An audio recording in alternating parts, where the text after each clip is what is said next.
पूरा देश राममय हो उठा है। 22 जनवरी को अयोध्या में श्री राम जन्मभूमि में प्राण प्रतिष्ठा महोत्सव आयोजित किया जाएगा। बीएचपी और बीजेपी ने इस आयोजन को भव्य बनाने की तैयारी की है। प्रधानमंत्री नरेंद्र मोदी समेत कई वीआईपी 22 जनवरी को अयोध्या आने वाले हैं। इस कार्यक्रम में शामिल होने के लिए अलग अलग क्षेत्र की कई नामी हस्तियों को निमंत्रण भेजा गया है। लोकसभा चुनावों से पहले राम मंदिर के प्राण प्रतिष्ठा के जरिए बीजेपी कई सियासी संदेश देने की कोशिश कर रही है।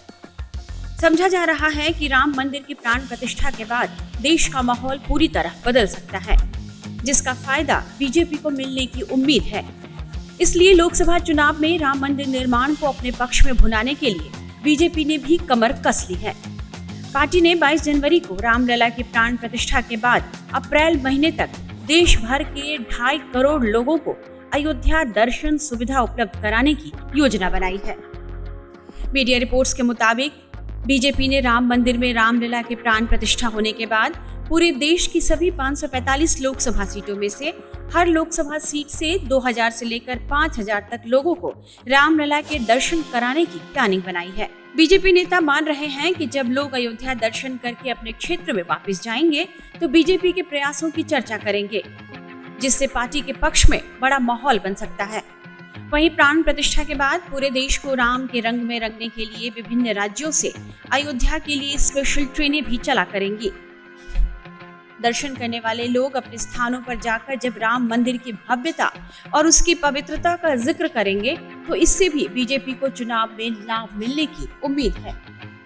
वहीं पार्टी की योजना यह भी है कि विश्व हिंदू परिषद और राष्ट्रीय स्वयंसेवक संघ के अक्षत निमंत्रण कार्यक्रम के जरिए 10 करोड़ लोगों से सीधा संवाद भी कर लिया जाए।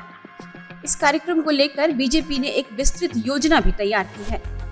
1 जनवरी से ही संघ और विहिप ने अक्षत, पत्रक और रामलला की तस्वीर बांटने का सिलसिला भी शुरू कर दिया है, जिसमें प्राण प्रतिष्ठा वाले दिन पूरे देश को राममय बनाने की योजना पर काम हो सके। बीजेपी के सांसद, विधायक और मंत्रियों के ऊपर इस बात की जिम्मेदारियां दी गई हैं कि वे लोगों को यह बताने की कोशिश करें कि जो काम 500 सालों में नहीं हो पाया वो बीजेपी ने करके दिखाया है। साथ ही बीजेपी सरकार ने भव्य राम मंदिर के लिए जो कदम उठाए हैं उस पर अपने क्षेत्रों में बुकलेट बनाकर बांटने के निर्देश भी पार्टी कार्यकर्ताओं को दिए गए हैं।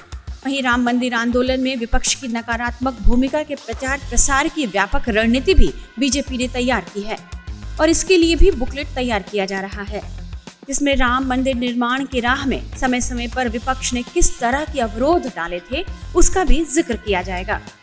राजनीतिक विश्लेषकों का मानना है कि राम मंदिर के लिए यह जनसंपर्क अभियान और सोशल मीडिया के जरिए किया जा रहा प्रयास एक तरह से लोकसभा चुनाव के लिए पूरे माहौल को राममय बनाने के अलावा वोटर्स को अपने पक्ष में लामबंद करना और नए वोटर्स को प्रभावित करना भी है, जिसके बाद पूरे देश में बीजेपी की सियासी धमक और बढ़ सकती है। टाइम्स नाउ नवभारत डिजिटल की रिपोर्ट।